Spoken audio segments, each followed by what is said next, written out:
निकलू जब डार के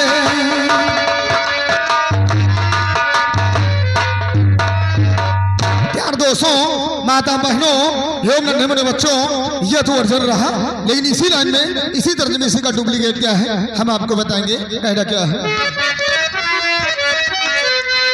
एक टोटी तार लोटा, एक टोटी तार लोटा लाया भूपाल से, एक टोटी तार लोटा लाया भूपाल से, इसको तुम रखना भौजी पाड़े संभाल के।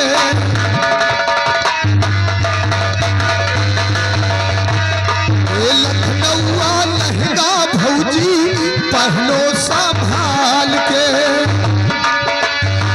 लखनऊआ लहंगा भौजी पहनो संभाल के, इसको तुम रखना भौजी पाड़े संभाल के। ये टोटी तार लोटा लाया भूपाल से,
और ये आ गए अजलू बाबा,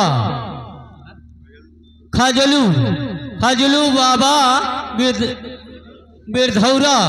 ये आपके आने की खुशी में 20 रुपए का इनाम का डिश किया था। हेलो मियाँ जी। हाँ जी। कहाँ बा बेटवा?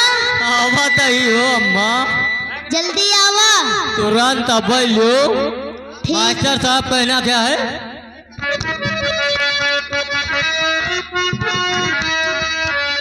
बड़ा निकला गए तो हार गोरी का जरा, बड़ा निकला गए,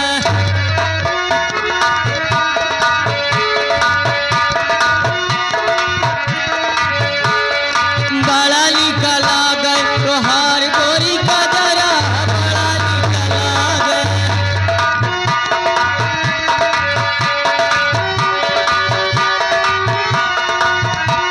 तोहार गोरी का जरा, तोहार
जागो आबाद रहो, हियन के लौंडन का बर्बाद करो। ये बताइए हाँ, अभी तक कहाँ थे आप? अभी तक हाँ, अंडा देत रहे। अंडा देते रहे। आउ का का तुम मुर्गी आए हो का? मुर्गी नहीं पगली, अंडे का सलमान हूँ। अच्छा, हाँ, नहीं कुछ और ही समझो।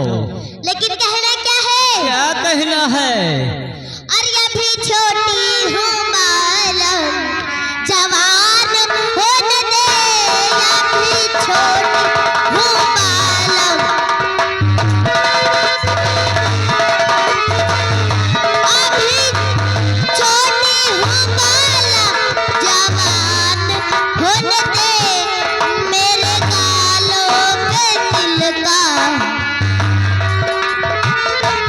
मेरे गोरे गालों पे तिल का निशान होने दे। मेरे गालों पे तिल का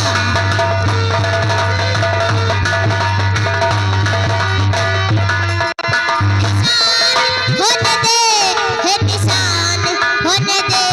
मेरे सीने पे जोड़ा जाम होने दे। हेलो, आइए आगे बाबा जी के पुजारी सुरेंद्र यादव जी, अच्छा, इनकी तरफ से 50 रुपए का स्थल पुरस्कार। क्या कहना चाहती हूँ? लेकिन कहना क्या है? क्या कहना है? जब से नए ना लड़ेब, बातें आगे बढ़ेब। जब से नए ना लड़ेब, बातें आगे बढ़ेब। रोज अखिया रहेला इंतजार में, इंतजार में। दिल भाई दीवाना तोरा प्यार में, दिल भाई दीवाना तोरा प्यार में।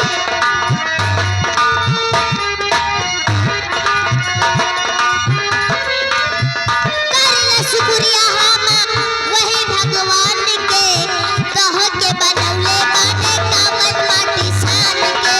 हेलो, हेलो, और ये आगे सर्वसम्मानित स्वर्गीय राम मिलन 4 नंबर चौराहा, इनकी तरफ से ये 20 रुपए का इनाम पारित किया था। कैला शुक्रिया हम वही भगवान के, कह के बनौले बाने कामन माटी सान के। Hello hello star